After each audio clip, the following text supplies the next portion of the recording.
Pada kali ini, kita akan merungkai misteri Puaka Tebing Biru atau lebih dikenali sebagai Mambang Air. Apabila membahaskan alam jin dan misteri alam gaib, kebiasaannya masyarakat kita kerap bercerita mengenai penunggu hutan, hantu raya, kuntilanak, pocong, dan segala jenis makhluk jin yang berada di atas tanah ataupun daratan. Tetapi, tahukah Anda ada satu lagi spesies makhluk jin yang mendiami di kawasan berair seperti kolam, tasik, sungai, laut, bayar, air terjun, dan mana-mana lubang berair. Makhluk air ini dikenali sebagai hantu air ataupun mambang air. Makhluk ini dianggap keras dan mampu membahayakan mereka yang bertembung dengannya. Menurut cerita orang yang pernah bertembung dan berjumpa dengan hantu air, kebiasaannya hantu ini dikatakan terapung-apung seperti kayu burung. Tetapi hantu air ini mampu melumpuhkan mereka yang tersentuh dengannya. Selain itu, mambang air ini dikatakan mampu menjelmakan diri berupa seorang jejaka tampan ataupun gadis jelita untuk mengusik mereka yang berada di pinggir air, sekaligus menarik mangsa. Sekiranya dibandingkan dengan mambang air ataupun mambang tanah, mambang air lagi membahayakan kerana hantu ini akan menggoda dan membawa mangsanya ke air sebelum ditarik dan dilemaskan. Bagi mereka yang suka beriadah ataupun berenang di kawasan air terjun, sungai, tasik, kolam, dan sebagainya, Anda hendaklah berwaspada kerana Anda mungkin tidak menyadari akan kehadiran mambang air yang memerhatikan Anda berenang dan masuk ke wilayah singgahsana kekuasaannya. Kebiasaannya, mambang air ini boleh menjelmakan wujudnya atau hanya mengusik dan bermain-main sahaja dengan mangsa. Tetapi awas, sekiranya dalam keadaan tidak dijangka, mambang air ini akan menarik mangsa ke dalam air dan boleh menyebabkan mangsa lemas serta meninggal dunia. Dipercayai bahawa hantu air ini berasal daripada ilmu dan makhluk halus yang dibuang dan dihanyutkan melalui sungai yang mengalir ke laut. Tetapi ada juga berpendapat bahawa makhluk air ini adalah penghuni yang tinggal di kawasan berair seperti kolam, tasik, air terjun, dan sebagainya. Menurut cerita lainnya, mambang air ini akan menggoda manusia dengan penampilan mereka untuk memikat mangsa untuk terjun bersama ke dalam air sebelum menarik mangsa.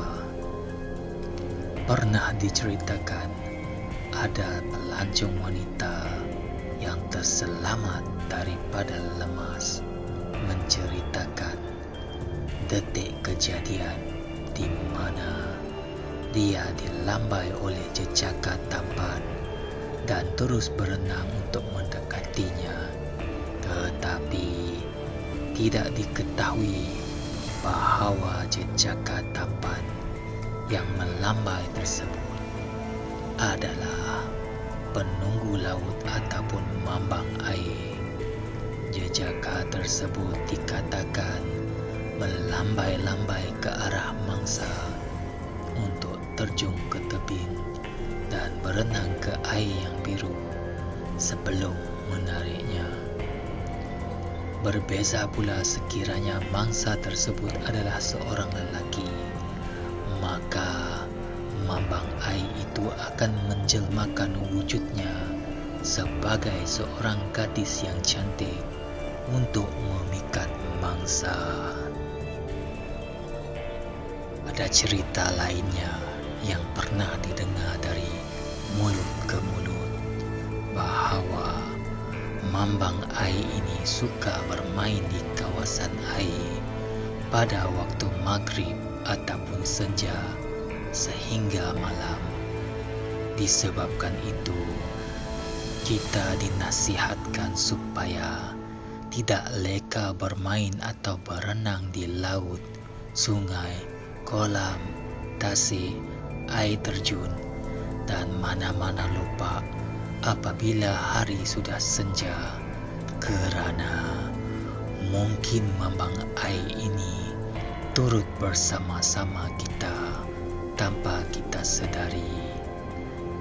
Air laut yang berkilauan dikatakan menunjukkan kehadirannya. Mengikut sesetengah kepercayaan, ada petua dan pantang larang khusus yang pernah dipesan bagi mengelakkan gangguan mambang air laut terhadap para nelayan ketika mencari rezeki di lautan, yaitu dengan satu upacara yang dikenali sebagai semah laut akan diadakan setiap tahun. Upacara ini juga dikenali sebagai puja pantai ataupun main pantai. Walaupun begitu, di dalam Islam, perkara ini dianggap syirik dan khurafat kerana mungkin ada unsur-unsur yang bertentangan dengan agama, apalagi melakukan pemujaan dan korban. Tetapi bagi mereka yang beriman dan percaya kepada Allah Subhanahu wa Ta'ala, sekiranya anda tidak mahu diganggu oleh makhluk ini, anda dinasihatkan untuk membaca doa, memasang peninding dan pelindung diri, serta berserah kepada Allah Subhanahu wa Ta'ala untuk menjaga keselamatan kita. Sebaik sahaja anda hendak pergi berangkat ke laut, sungai, air terjun dan mana-mana lubak berair untuk mengelakkan daripada diganggu atau bertembung dengan makhluk mambang air ini.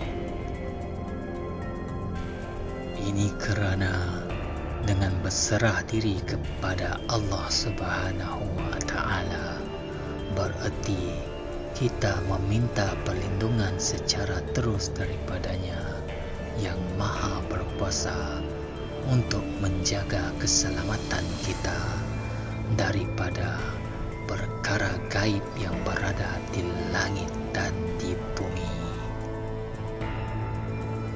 Walaupun begitu, kewujudan makhluk berupa jin air, mambang air, hantu air ataupun penunggu tebing biru ini masih dianggap mistik dan misteri hingga ke hari ini. Wallahu a'lam bishawab.